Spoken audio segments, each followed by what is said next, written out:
Can't check your six. It's kind of like, taking a screwdriver to a gunfight. What's happening? Just like on top. Welcome to Steven See It All. I'm Hans. I'm Aaron. I'm Zach, I guess. And this is one of the worst ideas the three of us have ever had. One of. Tough competition. But not the. Definitely not the worst. Probably one of. We've decided that we're going to watch all of Steven Seagal's filmography over the duration of this year.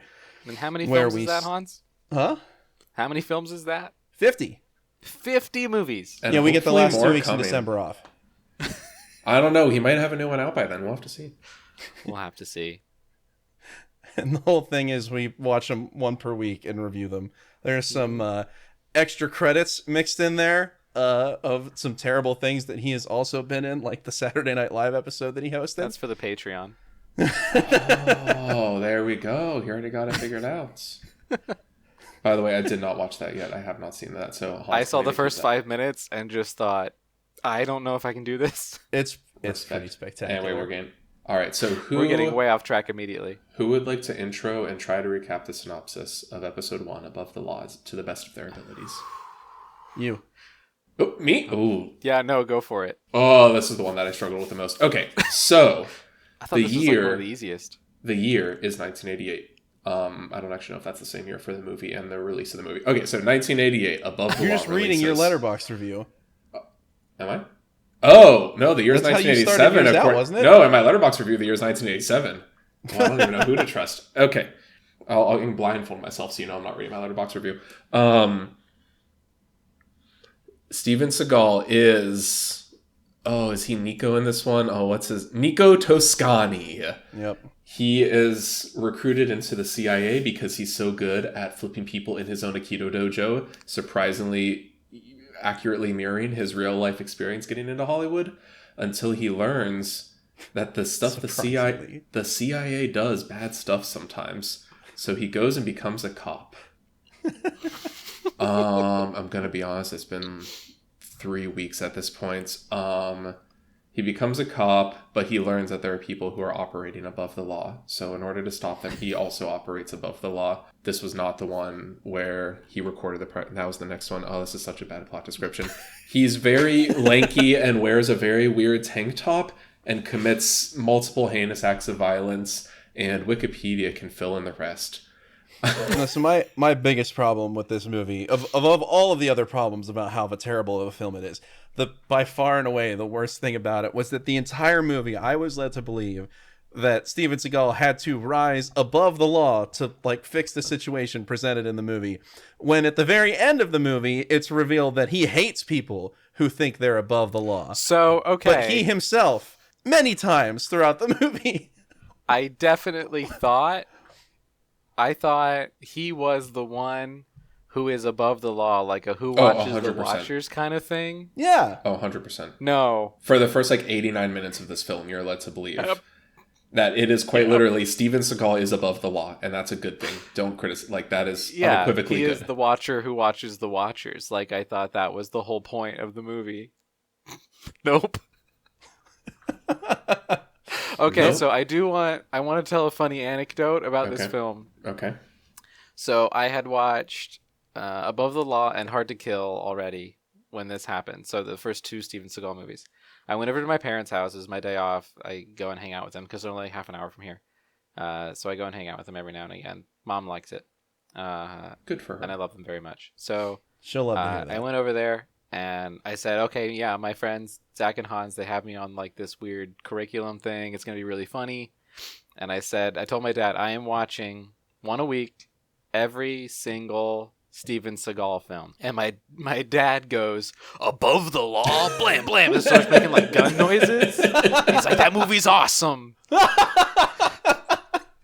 And I'm like, what are you talking about? And then I realized something very important about this movie. My dad was 17 when this movie came out. Okay. Oh, I guess that would make a difference. So, thinking back, that made me, change how I watched this movie. Really? Because I'm just thinking, would a 17-year-old boy love this? And the answer at every moment is yes. Okay. And so wait, Like- you watched it and then he said this, or he said this and then you watched it, or you I watched watched before it, and after? and then he said this, and I said, "No, that movie sucks." And he's like, "What are you talking about? I loved it. Saw it in theaters." And I'm like, "Well, if you were a 17-year-old boy living in the Midwest in the 1980s, would this be like one of the coolest things you've ever seen?" And like, probably. I think this is like a high school boy's idea of what an action star is, You know, and like what that's cops probably, do. That's probably true. I'll give him that, especially in 1987/88. Yeah. So do we need a dad rating on this one? What would he give it on Letterboxd, do you think? My dad gave it like 6 out of 5 stars. He loved this movie. Okay. I guess that's the target audience he's playing to. Yeah. Yes. All right. Like he just had a lot of fun with it. Like there are explosions and there's a lot of gunshots. There are a lot of gunshots that don't hit anything. I put in my review of this movie the amount of people that are like holding a rifle under their armpit and spraying bullets back and forth wildly like it's a freaking cartoon, and nobody hits anybody in the entire movie. No. Okay, well, so the way I want to go through this movie kind of Okay. like as far Beat by as you beat. can, Yeah. like sequentially. Because I think the opening monologue is kind of, in my mind, a synthesis so far of like everything I've seen from Seagal. So, like, he the kind of opening set the monologue stage And immediately. montage is of a guy who's so good at Aikido that the CIA hires him to be a super special operative without knowing anything else about him. They approach him and ask him to be a super secret government agent to like do extraction missions in Vietnam on behalf of the American government because he's so good at Aikido. I mean, and you have to wonder, like, this is obviously pretty similar, like, you know, we touched on to his real life. Mhm. You have to wonder, though, you hear the story that was Seagal is not only that he did Aikido in front of a bunch of Warner Brothers executives and Yeah. they gave him a job, but that specifically, I'm not going to know whose name it was, but this guy in the studio, we can look this up, said, you know, I can make anybody a star. I can make this stunt coordinator in my movie a star. And that was Steven Seagal, and he just, like, made him a star Yep. basically on a bet. So I do kind of wonder if maybe in, like, you know, the director's cut and the deleted scenes, you have, like, one of the CIA dudes that, like, getting drunk in the bar, and they're like, yo, I saw this guy. He's, like, doing all these funny flips and stuff. Like, we can make him a secret agent. Like, we could recruit him into the CIA. It's that easy. And like the first 3 minutes of the movie is just Steven Seagal like flipping people. Yeah. It's just a montage of him for just no reason, throwing just for fun. people. Throwing people. Well, it's In not really front of, him like, a throwing bunch people of- so much as it is them throwing themselves. Well, if we're being fair, sure. But we have to give him as much credit as we can. Do we? Because Do we really? That's all. I don't really think he deserves that much credit. No, but at least we can, within the fiction, he is throwing people around for like the first few minutes. Okay, so we have the opening montage where he sets out the Seagal formula, Yeah. you know, quite effectively. Yeah. Like what he does there is what Seagal does Yes. in every movie. I don't think so far in the oeuvre, he has not moved past that. No, definitely not. No. Definitely his early career is defined by this. So doing Aikido enough to impress people, Mm-hmm. a distrust of, you know, working within, like, you know, basically the 3-letter agencies, but having a distrust and having to work against them. And then randomly, kind of, without jumping ahead, each movie kind of has like a pet cause. Yes. Like some movie will be like the environment. Some movie will be like, you know, family neighborhood values. Some movie will be like, you know, Yeah. animal welfare. Like randomly he has like one thing that he kind of basically turns to the audience and says, hey. Yeah. Weirdly, the same theme follows with him hosting SNL with a literal turn to the audience. Hey, that's for the Patreon. Yeah, it should be So I said, think- if there is anybody listening to this, it should be said that we decided to record these after we were 4 movies in. After these, we'll actually be a little more up to date and less forgetting details. Erratic. Mhm. Well, no. So here's don't write checks your body can't cash Here's on. something else I want to say. I think the plots to these movies are as greasy as Steven Seagal's ponytail, and they just slide over my brain. You're That true. And I- see that we should just take that little snippet right out because that's beautifully said. Like you could sit in front of me and then just tell me the plot to Above the Law, and at the end of it, if you did it in like 3 sentences, at the end I would wonder what you said. They're honestly. so bog standard. Well, I wouldn't. No twists, nothing interesting. I About wouldn't them. say They that. 'Cause do the book also- law I was can't No? was very convoluted. Like there were a lot of different players for no reason in the beginning of this one, right? Yeah, well, and it's a very simple story, but it's all of a sudden it's like you have the CIA and people in Vietnamese internment camps, and then all of a sudden the Salvadorian drug lords. Like there are like 5 different countries involved in what is the dumbest plot you've ever heard of. So it just feels convoluted. Yeah, no, so I said in my review, the guns are the least interesting part of this film. The most interesting is the karate. What is most confusing in the dialogue, I would promise it were written by an AI if it weren't for the fact that those weren't invented yet. Right, because it's just insert Salvadorian drug lords. Okay, insert Vietnamese Well, 'cause soldiers. Like it this just was the all of a only sudden one that just was. It pulling wasn't in written every single by enemy they him, can but it's a find. story by him. Yeah, so story by I'm Stevenson. pretty sure he just rambled for a bit. He said it, and then I fight the Salvadorians, and they said, "Okay, Stephen." Like, I'm even looking at, like, the plot synopsis on Wikipedia, and I can't really follow it. No, it's just person goes here and does thing. We haven't even person talked goes about the here and does priests. thing. Person. Oh, I And, like, forgot the about secret the so people actually- living in the basement of the church. Like, That was the So whole. No, let's- so that was the whole let- other let's- thing was that they couldn't. What was it? Like they couldn't kill the priest because they didn't know who he had told about something that they had done. yeah, so apparently, okay. Okay. It was really So wild. a major plot point in the movie is that apparently somebody from the operation felt bad and went to confession That's what it was. and confessed their involvement in this thing. And so one of the priests heard about this whole thing, but he heard about it in confession. And for those who don't know, anything you say in confession is totally secret. They don't tell anybody. Which, to be fair, I'm not gonna lie, that's actually a pretty decent plot elements. Yeah, that's a pretty decent way of having. Here's information that needs to get Yes. the information. I will give them credit for that. Fair enough. That is cool. There was And it ties into other elements. It ties into like other characters that are going to this church, and that by itself in isolation, I will give credit except for being Alfred a pretty Hitchcock smart did it way decision. better in 1953. Well, okay, I didn't say it was original. I didn't say this is the only one who ever did this. No. There's an excellent movie about this exact problem. It's called I Confess. It's by Alfred Hitchcock. It's excellent. But anyway, Well, okay, this is not season 2 Hitchcock hour. no. That would actually be a really fun season. But so yeah, they're the drug gang, which is also the CIA, still trying to figure out their relationship, has to like track down this priest who is secretly hiding illegal immigrants in the basement of the church, but is also celebrating mass publicly and hearing confessions. Mm-hmm. And so I don't. Is he secretly there? Is he openly there? I don't know. But It's one of those open secrets where like Yeah. every character in the movie seems to know that this is happening, but it's still like a revelation that it's happening. yes, yeah. So, are there any other major plot There was points the that whole have- thing with the like, wasn't there C4? There was C4 involved, blew up a and he knew church. the smell of it. They find C4. Yeah, he can smell But C4. plastic explosives, I am certainly no expert, but as to my knowledge, plastic explosives do not have a smell. I don't know. Maybe they do. It seemed weird. I would agree. It seems weird. Who was Yes. the woman who planted the C4 in the church? There was a lady. There was. I know she like leaves the bag behind, and he looks suspicious. He very much does like if you see something, say something, but doesn't say something. But I can't recall. I this is.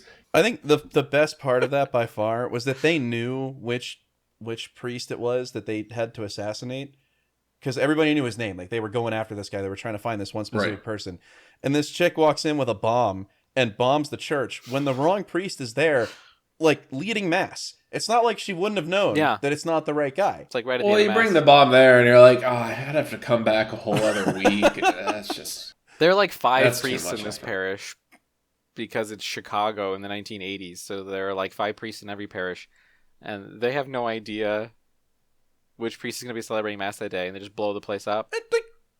And they're like, you call I it a guess. day. It's about sending a message. It's like the Joker. It's No, about it chaos. was about specifically capturing this one specific priest. Well, she's just paid by she's paid by project, not by the hour, so she just needs to get this done. Although, okay, so I will say, Mm-hmm. moving slightly forward ahead in the plot, Yes. this movie does get a point from me. This point is worth nothing, but it does get a point for me because he is. I'm sorry, I'm actually kind of being weirdly. You really positive are. for this movie. You were not this positive when we first I watched did not it. like No. this movie. No. No, it was not good. But I haven't feel like I admitted- need to yeah. kind of speak for its few things that I like. A small points because he is asked to turn in his badge and his gun, and any cop movie where they're asked to turn in their badge and a gun does get a points. Yes. I don't know why he was not arrested on the spot, but okay. He should have been arrested for a lot of the things he did in this movie, and the next one, and the next one. He just and the kind of one after that. rampaged through the downtown, but he did get turned in his badge and his gun. And while we were watching, Hans can attest to this, I did say, like, at some point he's got to turn in his badge and gun. Like, I was waiting for that to happen. That's what happens in cop I movies. was pretty excited when it did happen. Like, Yeah. they did make a cop movie, which I am. Funny enough, I that appreciate. also happens in the SNL skit. Well, like I referred to in my Letterboxd review, I referred to Above the Law as a bog standard cop movie, which I think it Which is unfortunately cursed with Steven Seagal's I presence. think it is a bog standard cop movie. Well, it's a bog standard cop movie with like a random Makito montage at the beginning. So it Yeah, is a like, Steven Seagal bog standard cop movie. They try to, I think. Oh, we haven't gotten through the whole plot yet. What happens afterward? What was the next after the church bombing? They do end up capturing the right priest. They interrogate him. They give him, But they interrogate morphine him or like some in kind the of same drugs. building where they're about to assassinate Yeah. a senator. That I forgot about. Oh, the yeah, senator. there's That a whole was the assassination that attempt was what to get they against confessed. the That was senator. the crime. They confessed to the guy was that they were going to That's the assassinate a senator, conspiracy. but they couldn't Yes. pull the trigger on the senator. They couldn't actually go through with it until they knew that the priest hadn't told anyone else about it. That's Yeah. why it was so convoluted.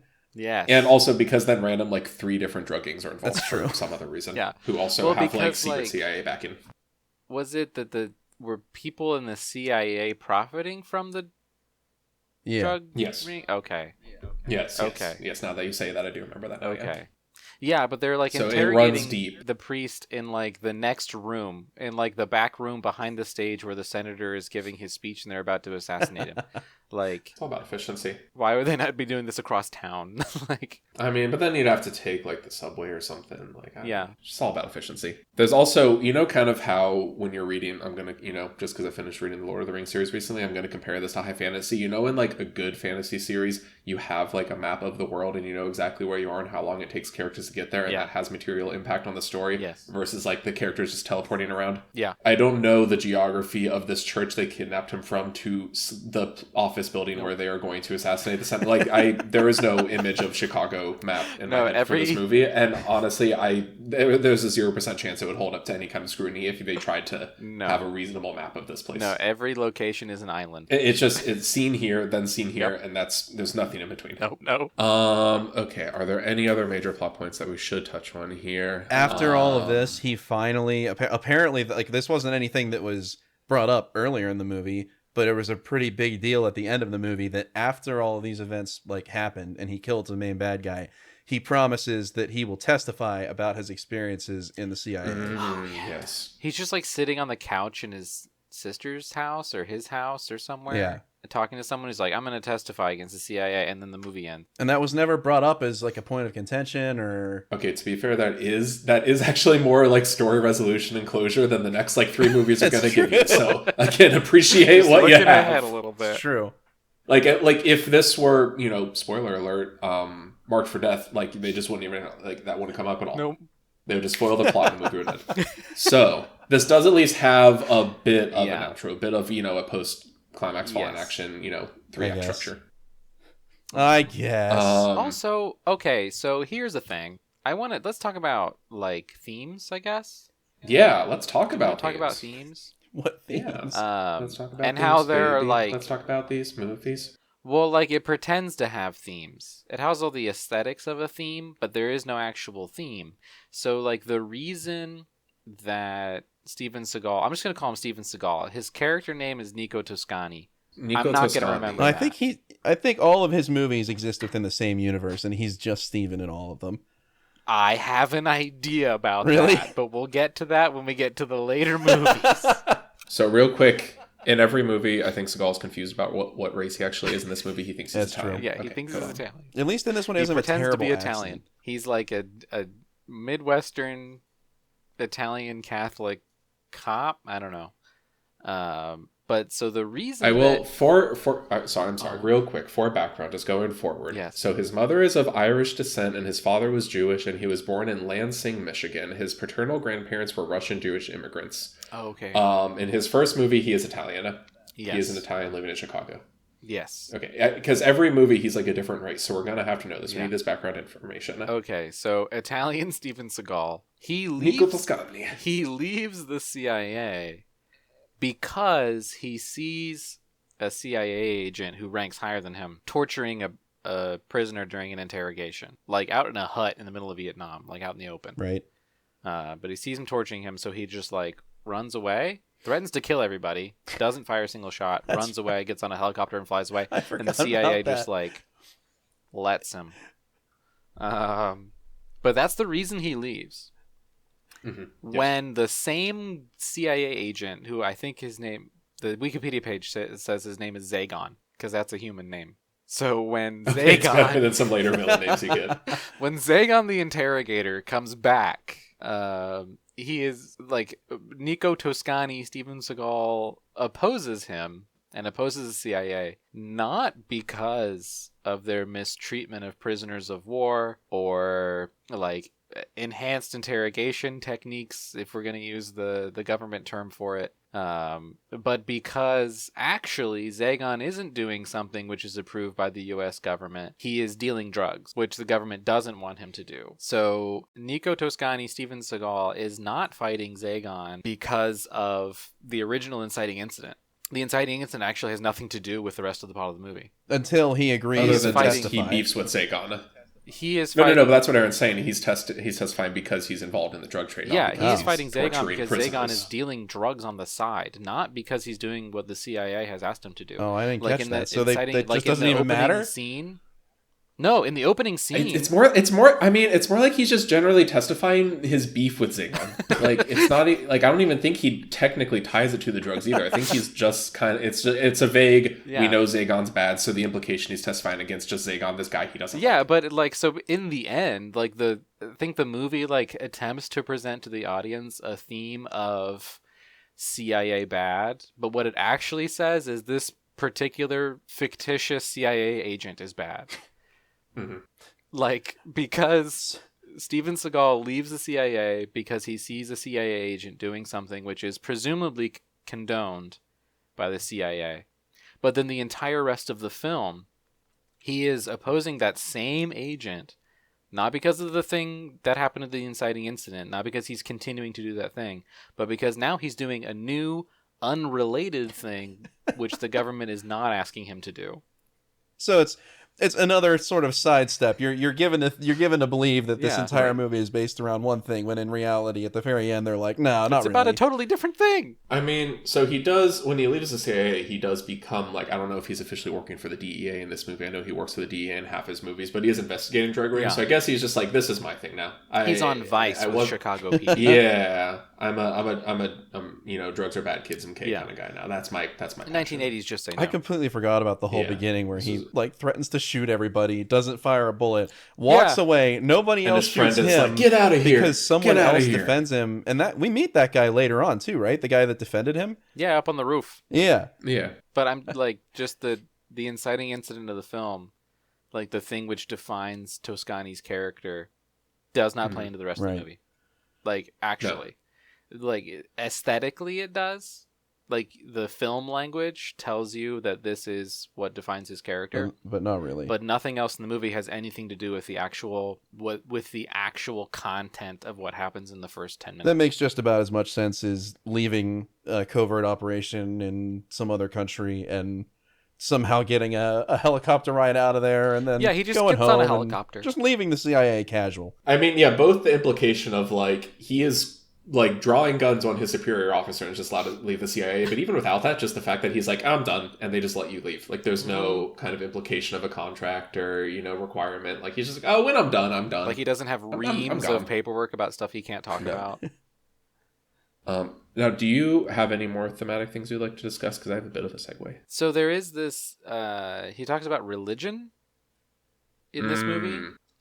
Yeah. And specifically Catholicism. Kind of lightly touches on it. And like, covert things that... So this is actually a historical fact that the church would, like, Catholic churches would hide, and I'm sure other churches too, but the Catholic Church kind of became famous for this, like hiding immigrants in places and offering sanctuary. And the actual, so like the little like immigrant sanctuary they're running in the basement doesn't actually factor into anything either. Like the plot would not be changed if you take out the immigrants. It wouldn't change at all. I'm trying to think if there's any way it ties in. Because it's just this particular priest heard a confession. So as far as the plot is concerned, it's just the fact that priests hear confessions and don't tell anybody what people say in confession. Like, yeah, I feel like I think I loosely remember them that, oh, make sure you don't tell anyone, like, that they could, the people who are after this priest could come and hurt these families. But again, like, they aren't threatened. Like, no. The church itself is bombed, but it's not like, he captures any of those. Yeah, the bombing of the church has nothing to do with the immigrants in the basement.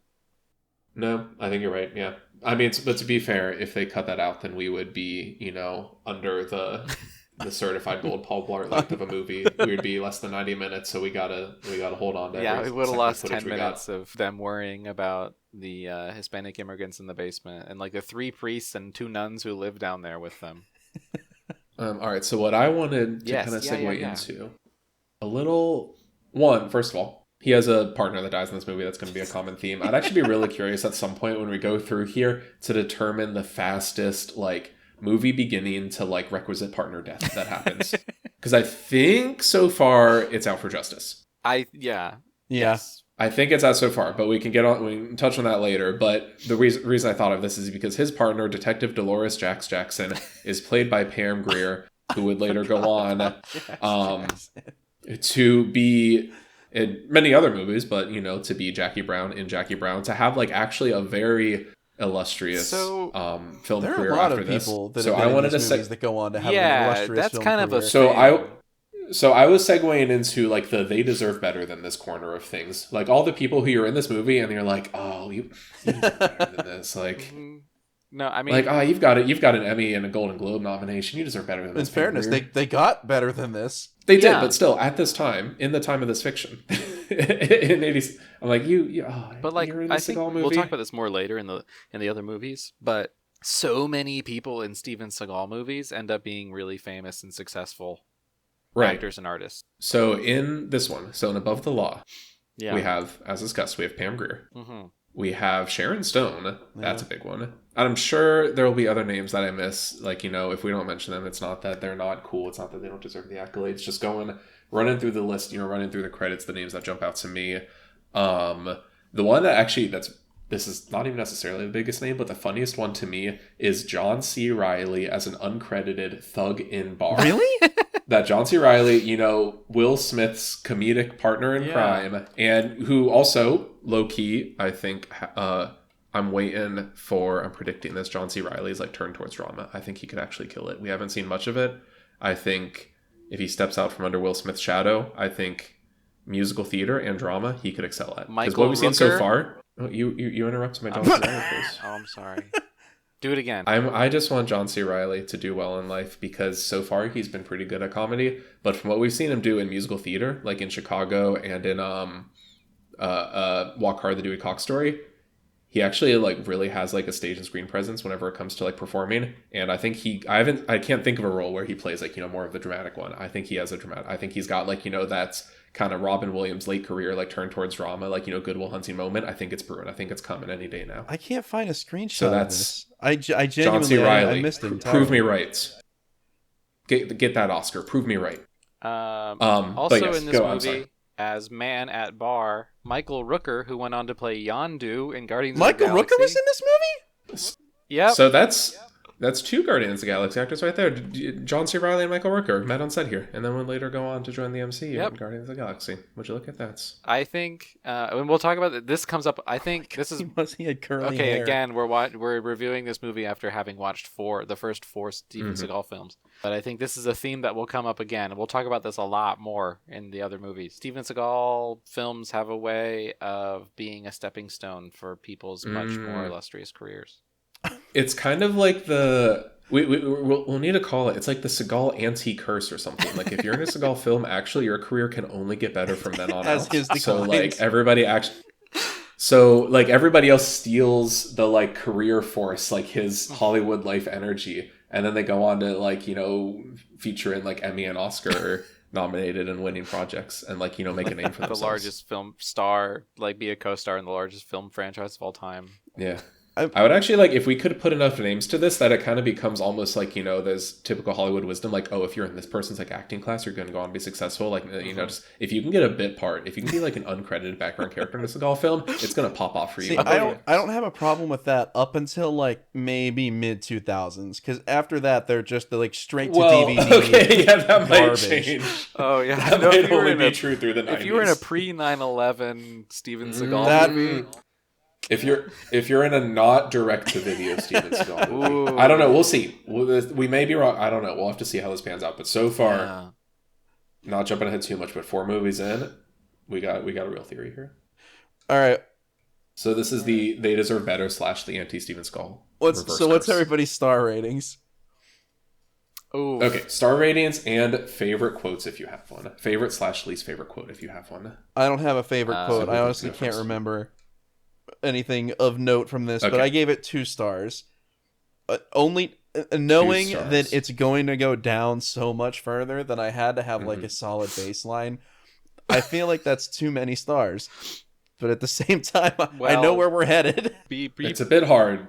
It's a bit hard because like most movies, I kind of try to keep in some frame of reference of like the best movie I can think of in the world. You know, these are on their own little scale.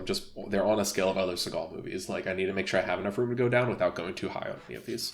So mine, we'll let Aaron go last because his is the standout one. His is a bit unique. So my favorite quotes is probably when Toscani is told that he is number 4 on the most wanted list, and he says, "Number 4, I want to be number 1." I think that's pretty classic Seagal. Or when he, I don't. It's It was whenever like a he's. throwaway It's like bit. it's like badge and gun. It's like the FBI guys telling him like, you know, you're causing too much trouble. Like, you know, you're putting paperwork on my desk. Yeah, And he's like in the police precinct. I forget. He was kind of getting reamed out. But he says number 4, I want to be number 1. Because I think that's just the most like straightforward. Like again, a 17-year-old in the 1980s probably thought that was like pretty cool. Probably like, you know, yeah. oh, it's such a badass. Yeah. Or of course the on very RoboCop. ending. You guys think you're above the law? Well, you ain't above mine. The Flipping title everybody drop. on their head. Gotta give props to that one. So that the best / worst quotes in that movie. My letterbox review again. This. Not trying to cause too much whiplash here because I've been weirdly positive to this movie. 1.5 out of 5 stars. Now let's be clear. Again, a bit hard because this is the first one. I want to make sure I have enough room to go down, but I could not. I looked at other movies. I gave 2 stars recently, and I could not. Yeah, justify 2 stars. you have been weirdly positive about this movie. Let's be clear. This was a movie. This is a terrible film. Unless you were Aaron's father in the 1980s. Yeah, if you were a 17-year-old boy in the 1980s. I guess there's always going to be a different reference, to a different frame of reference, and that's perfectly fair. I can absolutely understand that. To me, right now, watching this movie, knowing what I know about this man and about his career, terrible movie. So what does the son of Aaron's father give this movie? So I gave this movie, my letterboxd review gave it 3.5 stars. That's way too many. That's too many stars. That's so many. So I've been weirdly negative on this movie this whole time, and then I gave it 3.5 stars, which I'm like looking at all my letterboxd reviews. I gave it 0.5 star more than I gave to 3,000 Years of Longing, and only 0.5 star less than I did to Glass Onion. There's something wrong with that. That's way too many stars. Which I'm realizing, I think I was just having a really good day when I watched this Can movie. You did put in here. Can we convince you to drop this to 3 stars? I'm not. I don't want to convince you to change anything. I do. I do. I 100% do. If I could convince you of one thing in life, Honestly, you know what? Those 3.5 stars do make a little more sense, because when I'm reading your review, I remember reading this the first time I read it, but at the very end, the best way to experience this movie is with nowhere to be in the morning and an entire bottle of wine that you don't like much. So what I'm hearing is at least 1 or 1.5 of these stars are for the bottle of wine you drank, not the movie itself. It was really good French Bordeaux. You can't say it was really good French Bordeaux. You put in your review a bottle of wine that you don't much like, but somehow have way too much of. Oh no, because it was a Merlot. That's what it was. I drank the Bordeaux during Hard to Kill. So he said, "Oh, it's good wine." It's not good wine. And he said, "Oh, it's a bad movie." And then he loved when the you movie. drink bad wine that you're not a fan of, but you have too much of, you rate something really high.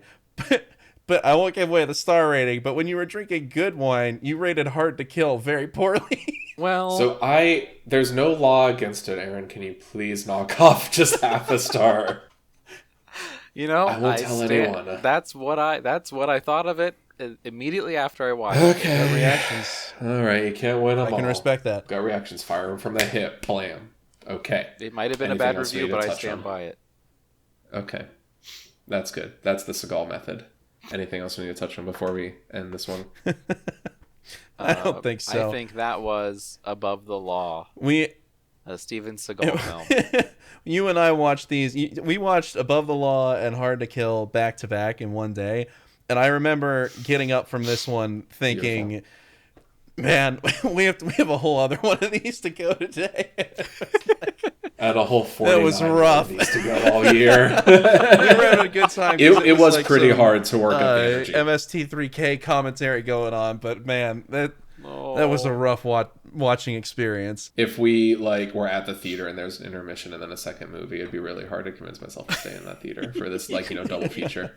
All right, and you can catch the second half of this double feature in the next episode of, what was the name? Steven See It All. Steven See It All. That means one of us has to die.